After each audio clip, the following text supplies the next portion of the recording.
4 years ago, Dr. Skinner, the greatest genius in the world, invented a miracle medicine called Hapna. It was the ultimate painkiller that made humans completely immune to any sort of pain, and since it was cheap and had no side effects at all, it instantly conquered the global pharma market. Hapna became the medicine that saved the world, but then one day, Skinner vanished without a trace, and no one knew what he was planning. Unbothered by any of this, 23-year-old Axel Gilbert is currently serving a sentence of 888 years in prison for a whole lot of crimes. He doesn't seem to be bothered by it at all, and one morning as he is doing his regular gymnastics routine, the prison guard tells him that he has a guest. The guard leads Axel to the meeting area, where a middle-aged woman named Hirsch is waiting for him. Axel has never seen her before, so he asks her if she is a lawyer trying to get fame by helping him, or if she is a hitman sent to silence him. Hirsch tells him that she is a bit of both, but that is not important. She tells Axel that she is here to ask a favor of him, and if he agrees to help her, he will be a free man. Axel is curious about what she wants, and Hirsch asks him if he knows about Hapna and Dr. Skinner. She tells him that Skinner vanished 3 years ago, but now he is suddenly back and his single message has sent the world into chaos. Hirsch shows Axel a video that is simultaneously uploaded on every platform in the world, and in that, Skinner declares that if one cannot feel pain, he is basically dead. He calls humanity a dead species because of its dependence on Hapna, and says that he always felt that humans were a terrible species that focused only on short-term gain and destroyed their environment in the process. He declares that humans do not deserve to keep on living and spreading misfortunes wherever they go, and that is why he developed Hapna. Skinner says that Hapna was never just a painkiller. He had specifically engineered it to remain in the human body once it was consumed, and after waiting for 3 years, it would turn into a poison that would kill anyone without fail. There is no way to remove the toxin from the body, and humans will start dying after 30 days. However, before ending his message, Skinner says that he has a cure for Hapna, and if someone can find him within 30 days, humanity can still be saved. This video creates panic and chaos throughout the world, but Axel couldn't care less about it. Hirsch tells him that she knew Skinner personally, and in the past, he was truly a saint. She tells him that the favor she asks of him is to find Skinner, but just then, the prison guard arrives there to take Axel back to his cell as visiting time is over. Axel gets up, pretending to cooperate, but then he suddenly pushes the guard back. The guard draws his gun in response, but Axel uses his acrobatics to disarm and then knock him down. He then picks up the gun and points it at Hirsch before the rest of the guards can do anything. Using her as a hostage, he gets the guards to take off his handcuffs and then makes a run for it, jumping over delivery robots and avoiding the guards trying to capture him. One guard grabs his legs so Axel throws him 2 stories below and then climbs up another floor where more cops come to stop him. Axel easily beats them and then jumps across the railing, going to another part of the prison to escape, but another guard is waiting there for him. The guard presses his throat against the metal railing, but then Axel pulls on his necktie, slamming his head on the metal and escaping. After knocking down a few more guards, Axel climbs up the prison walls and shoots the grills of an air vent to open a path for himself. He reaches the roof of the prison facility using the vents and starts running away. But Hirsch calls her driver Doug to follow him and make sure he is caught. Doug and Hirsch begin chasing after Axel in their high-tech car, and she orders their tech support Elena to keep an eye on all police communication and GPS in case they find Axel before them. In the meantime, chaos begins spreading throughout the world after Skinner's video was revealed. Riots have started in many places with people setting pharma companies on fire because of their anger at Hapna. Even as the US government and all the governments across the world gather their best scientists to analyze Hapna and find a cure, the hope of finding a cure within 30 days remains very faint. All the pharma companies recall Hapna from their outlets, and the global share markets fall terribly, but none of these things concern Axel, who is just chilling on the streets like he didn't just escape from prison. A cop suddenly stops him because of his prison uniform, but Axel just tells him that it is the latest fashion trending amongst youngsters like him. The stupid guy totally believes him, and by the time he gets a report about a prisoner breaking out of jail, Axel is already in a clothing store to get a fresh outfit. Meanwhile, in the city of Babylonia, a high-ranking government official tells Hirsch that they are trying to analyze Hapna, but even the collective efforts of world's best scientists are not enough in front of Skinner's genius. Hirsch says that their only option is to find Skinner, and she has almost assembled her dream team for it. but the last guy is currently on the run. She promises that she will find him by the end of the day, and the official tells her that her team might be humanity's last hope. A few hours later, as Axel is strolling through a railway station, the security cameras identify him as the fugitive, and all the screens immediately display his picture while telling him to surrender. He takes that as a challenge and begins running through the station, dodging the cops and security drones. However, Elena, the tech support, is notified about that, and she immediately contacts the rest of Hirsch's team about Axel's location. As Axel is out parkering away from the station, the biker girl Chris rides towards his location, while Doug goes to pick up Leland, the last member of their team. Axel jumps through buildings and rooftops, dodging and smashing the drones on his way, but Elena predicts place he will go in 5 minutes, and Doug asks Chris to be ready there. He tells her to steer Axel to the north and tells her that she has the permission to open fire on him, and that is all Chris wants to hear. She waits for Axel to finish showing off his acrobatic skills as he reaches the roof of a building through a construction zone, and as soon as he is in her range, she starts shooting at him. She deliberately misses to make him run away from her to a place where Doug is already waiting for him. Doug tells Leland to support him with a drone and then climbs up a building. Soon, Axel reaches the rooftop of the same building with no place to jump to, and Doug points his gun at him, telling him to stop immediately.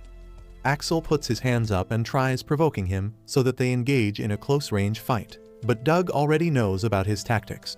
He tells Axel that his taunts won't work and asks him to surrender because there is no way out for him now. However, Axel tells him that there is always a way and then jumps from the roof. Doug panics because he was not expecting that, but then Axel grabs Leland's drone and uses it to land safely on a truck. He gets on the ground without any problem, but just as he is about to escape, Chris calls out to him, clicking his pictures cheerfully. She acts like a fan, saying that he just gave the most impressive Parker performance she has ever seen in her life. She demands a selfie with him, and being a closeted simp, Axel can't say no to her. However, that turns out to be his only mistake as Chris stuns him using her bracelet, and Axel is knocked out cold. When he wakes up the next day, he finds himself in a barber shop with Elena hiding in a corner. Axel is confused about what is happening, but just then, the rest of the group arrives there. The mirror in front of them turns out to be a screen, and through it, Hirsch welcomes Axel to Team Lazarus, the people who are going to save humanity. Axel immediately tries taking off a bracelet on his hand, but Hirsch tells him that he can't take it off as it is a tracker that will let her know where he is at all times. Axel takes a quick look around the room and finds that everyone has a similar bracelet. He realizes that everyone here is some sort of troublemaker, and Hirsch tells him that this is their golden chance to turn from fugitives into heroes. She asks Axel if he doesn't want to be a free man and live however he wants. In response, he just does a handstand to surprise everyone and then jumps towards Chris, stealing her gun before she can realize it. He points it at her head and tells Hirsch to get the bracelet off his hand if she values her team. However, Hirsch is not falling for his tricks again, and she shocks him using the bracelet, making him drop his gun. She then warns Axel that if he tries to remove the bracelet forcefully, it will heat so much that his arm will burn. Also, if something happens to her, all of them are going to suffer the same thing. Axel realizes that she is not bluffing, so he quickly agrees to work with her, and Hirsch is pleased to hear that. She ends the video call from her end, and then Axel says that if they find Skinner, they should sell the vaccine for Hapna for a very high price. Chris agrees with him immediately, but Doe shoots down the idea, saying that they are not here for personal gains, but to save the world. Axel replies that being this timeline's version of Avengers isn't bad either, but before starting, he asks if anyone in the team has ever used Hapna. Turns out all of them used it, either as a medicine or to get high. After that, Doe shows Axel around their base, clearly telling him that he doesn't approve of him. Axel doesn't care about that, but he cares that despite being this world's Avengers, their base is a rundown barber shop. However, he soon finds that the rundown appearance of the shop is just a disguise, and it is protected by a powerful electromagnetic barrier. Next, Doug takes him to their garage to show the way to take out their cars, and then they return to do their first team briefing. There, Doug tells everyone about Skinner's life history from his birth to college life, but Chris interrupts him because she thinks that is the boring part. She asks Doug about Skinner's personality because that will help them find more about him than the useless trivia. Doug gets pissed at this, but he still obliges with her request, revealing that Skinner won the Nobel Prize 3 times but donated all the money to charities. He lived humbly and even abandoned the patents on his inventions so that everyone could get them for cheap. After that, Hirsch joins the group and tells everyone that Skinner was a great advocate for peace and equality. He tried to pursue the world leaders multiple times to do better, but he never got the response he wanted. She shows the team a video of Skinner addressing the United Nations General Assembly, warning them that in 3 years, the ice at the North Pole will have suffered irreparable damage. He asked everyone to focus their efforts on protecting the Earth rather than economic growth, but many countries left the meeting in the middle of his speech. After this failed attempt at convincing the world leaders, Skinner suddenly vanished. The team says that Skinner sounds too good to be true, and then Leland digs up some old social media posts where he was caught helping strangers around the world. No one understands why a good man like this is trying to end humanity, but Hirsch says that it doesn't matter. No one has any clues about Skinner's location since he vanished, and she tells the team that they must be the first ones to find him. Suddenly, Elena interrupts her, saying that she might have found a lead about Skinner. The rest of the group immediately leaves their base in their fancy cars, while Elena and Hirsch stay back at the base. Elena tells everyone that 8 years ago, Skinner brought a survival shelter from a company that cannot be reached through calls or internet right now. Hirsch tells Axel and Chris to check out the shelter and asks Doug and Leland to visit the company headquarters. She then orders Elena to access as many security cameras around the world and run facial recognition scans for Skinner, despite the possibility that he might have changed his appearance in the past 3 years. On one side, Chris asks Axel what he was in prison for and how long was his sentence. As soon as he tells her that he has to stay in prison for 888 years, Chris freaks out and pushes him out of the car. She points her gun at Axel, saying that she is not teaming up with a psycho who has such a big prison sentence. Axel asks her to calm down and Chris asks what kind of horrible crimes did he commit to deserve that sentence. He tells her that he was initially sentenced to just 3 years in the prison, but it got doubled each time he broke out, and before he realized it, it reached the current number. Chris is completely dumbfounded on hearing this and asks why the hell did he break out of jail so often, and Axel replies that it is his hobby. On the other hand, Leland is curious about how Doug ended up on the team. He replies that he just did some small crimes that landed him in jail, and Leland says that he also did some petty thefts that landed him in trouble. Doug calls him a noob, and then tells him that if there is someone who really committed serious crimes in their team, it is Elena, who was a notorious global hacker. Leland doesn't believe him at first because Elena seems a quiet and shy girl to him, but Doug tells him that she is the biggest wild card in their team. Soon after that, Chris and Axel reach Skinner's Apocalypse shelter and Leland and Doug reach the company's headquarters. They find that both the places look abandoned, unaware that someone is waiting to ambush them at the company office, and the shelter has already been searched by another party. Doug and Leland enter the company's headquarters and find that the computers were working recently. As Leland tries to search around the place, a man takes him hostage and asks Doug to tell him where their boss is. Doug doesn't understand what the man wants, when suddenly, a fat guy breaks into the building with his gun pointed at Doug, telling the owner of the company to come out if he doesn't want his employees to die. Everyone gets even more confused at this, but then Doug realizes that both the guys here are debt collectors who have business with the owner of the shelter company. On the other hand, Axel and Chris go inside the empty shelter and find that the power generator is still working. They begin searching each room but find nothing, so they continue their search, and then suddenly, they feel that someone is hiding around the corner. They find a man unconscious on a chair with empty bottles of Hapna lying at his feet. They immediately corner him and wonder if he is Skinner after getting plastic surgery, and Axel decides that the only way to find out is to wake him up. However, before they can do that, someone starts shouting in Russian and shooting at them. Axel and Chris hide in a corridor, and then suddenly, another group arrives there, yelling in Mexican and shooting at the Russians. Chris worries about what is going to happen next, but Axel starts enjoying himself.